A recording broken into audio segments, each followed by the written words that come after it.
G'day art adventurers, welcome back to my channel. My name is Christopher, and if you're here for the first time, welcome. I saved you a little seat just down below there. It says subscribe, but as soon as you click it, it turns into a chair, I promise. So we're here for the September Art Snacks. I'm super excited this month because it feels really heavy and full of good stuff. And as soon as I find it, we'll get unboxing. Okay guys, here we go. Full disclosure, I actually know what one of the items is. I don't know what the color is, but ArtSnacks spoiled one of the items. I try to avoid their spoilers, but sometimes just can't avoid it. Ooh, this I do not know though. That's so cool. We've got some Dale Rowney Aquafine. I've been wanting to try this for ages, and my color is lemon yellow, which is a very cool thing to get a primary for something new. And let's struggle to unwrap it. So it is ink? Yeah, pigment-based ink. Super excited to try that out. The menu, he needs that. That's even more spoilers, blah. Our snack is a Laffy Taffy cherry and a big parcel this month. So let's see what we have. Okay, struggling somewhat, and I don't know why that was so confusing for me. Okay, wow. This is the item that I knew we were getting, a crink, and it's, I think, exactly the same red color as one that I received previously, but this is a new product, I think, from the teaser, and a much smaller size than the one that I have. Let me describe it. So check out this big boy in comparison that I got last year, I think at Christmas, December time for ArtSnacks. And so I'm pretty sure it's exactly the same color. I don't think Crink puts what color it is on their markers. It's just the color that appears. So we've got a cool acrylic paint marker. If you didn't know what it was, it's an acrylic paint marker. You press down and acrylic ink starts to flow. Ooh, we've got a lovely paintbrush. ArtSnacks has really been putting some variety into their brushes the last few months, so I really appreciate that. It's a number 4 Snap Filbit. It may be one of my first Filbits. I don't use them too often, but I find often when I get a new brush that I'm not used to, I end up really enjoying it. And that's been true of the last few brushes that I received. More goodies! We have a mild liner. I've seen these in Japan, and I have not seen the brush nib one though, or the brush end of it though, and a bullet nib, superfine. It's called ultrafine, superfine. I don't know why it's got two names, but it looks like a bullet nib. And then another mild liner.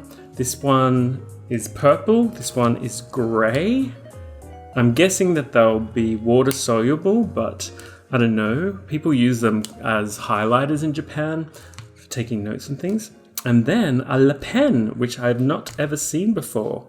Very interesting. I'm guessing it's black. No, it looks like it's blue, which is the color that is of the barrel. Oh yeah, Oriental blue. That's a really interesting color. All right, and of course, our cute little sticker, Army Green Retro this month with pixelatedness, I guess, pixelated camouflage is what I want to try to say. I don't know, I can't speak today. Anyway, let's go swatch all these guys and then make something with them. Let's go. The first item I'm trying is the Dale Rowney Aquafine Watercolor Ink for $7.99 retail. And I'm pairing it with the Princeton Snap Series 9650 Golden Synthetic Brush I got a Filbit for, and they can range from $4.49 to $8.99 retail. I found that the Dale Rowney Aquafine ink was really pigmented, beautifully water soluble, could be worked either full concentration or watered down just fine, and it could be layered and slightly lifted, but as an ink it tends to sit where it's placed. And the brush was really fun to work with. Filbits are really great for blending, and I think it was just a good size for the piece that I chose to do, which was a little cute monster, and I'll talk about that more in a little bit. The next item that I'm moving on to are the Zebra Mild Liner double-ended brush pens. These were $2.79 retail each. They're a new product, and it says add a gentle touch of color to your artwork with the Zebra Mild Liner double-ended brush pens. These convenient pens feature two different tips, a flexible brush nib and a superfine bullet nib. The soft mild ink is translucent and water resistant, so have fun and experiment with layering. I don't think that they layered particularly well. I know from living in Japan that many people just use these as a light or mild highlighter, and that they just use it in their notebooks or for their diaries to highlight and to make little notes stand out. I guess for the colors that I received, I was lucky that I could do a little bit of shadow work with the gray, but it was really quite light. They're not really water soluble. If you get straight in with water straight away, you can kind of blend out the ink a little bit, but it just kind of ends up fading the ink and leaving an effect that isn't really desirable. So these are sorts of pens that you want to use in full concentration, and since some of our other items are water soluble, it's best to layer them on last. And here you can see me just playing with the magenta one as well. I found that the felt brushes were really wonderful to work with.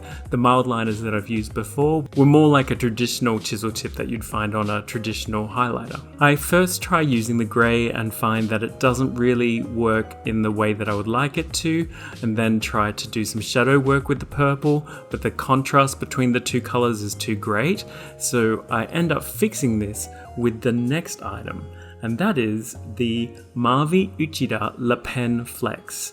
Marvi is a really big brand in Japan, but not really common outside of Japan. I got a lovely oriental blue. I haven't seen this product before, and it says that it's $1.99 retail and a new product and a staff favorite. This is one of my favorite items from the box. I think that the fine tip of the pen is just a joy to work with, and it's flexible so you can get a really interesting varying line weight, and it's just so beautifully dissolved in water. The menu says the Marvi Uchida Le Pen Flex is très chic. Featuring a sleek barrel and durable brush tip, this pen will become a fast favorite. It lends the user complete control so each pen stroke appears exactly as expected. You'll be impressed by the vividness of its water-based dye ink. And I agree that the inks are vivid for these pens. I've seen a couple of other people unbox this month's ArtSnacks already, and from the colours that I've seen, they all look vivid and really interesting. And particularly for mine, I love my colour. The oriental blue is just so beautiful and it dissolves amazingly well. And I'll demonstrate that in a second. I'm just having a bit of fun playing with the pen and seeing the different line weights and what I can achieve with it. I just think it's a really interesting colour and a really interesting pen to play with. By the way, I'm trying these items on a mixed media surface of a notebook from the Bee Paper company that I received in a paletful packs a couple of months ago. It's a fairly lightweight paper, but it can hold up to a light wash okay. Personally, I'd prefer to be using these sorts of materials on watercolor paper, and when I switch to doing my actual monster piece, I am doing that on proper watercolor paper from Strathmore, their greeting cards. And in fact, I am turning this into, eventually, a little greeting card. You can see me starting to cut out the shape now when I decide that I want to add some dimension to the monster, and so I'm going to layer it onto the card. As I go, I start changing my mind more and more, but you'll see that as I'm getting to it. But if you've been paying attention, you've noticed that there's still one item left to go.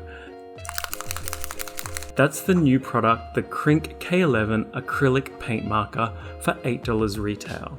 The menu says these are headquartered in Brooklyn. Krink makes creative tools for creative thinkers. The K11 acrylic paint marker features a 3mm double-sided bullet tip and is filled with permanent water-based paint that stays vibrant on a variety of surfaces. To use, shake well until thoroughly mixed, remove the cap, and press the nib down several times until saturated. If you get straight in with the brush straight away, you can spread out the pigment a little bit and get a nice wash or a gradation. You'll have to move very, very quickly though and be really sure about where you're placing it, because it's acrylic paint, it's going to be drying really quickly. So here's a review of all the items that I received this month for September 2019. Really cool range of products, and many of them are brand new, so I'm really excited for this month's box. So let's talk about the project that I'm doing here. I'm making a little greeting monster card, and the reason why it's a little monster is actually not my idea, but one from another YouTuber, Cutest Voodoo. I'll put a link in the card for you to follow, and I'll put a link in the description as well. But every few weeks, she does this monster animal mashup series where she draws out different types of animals from bags and then mashes them together.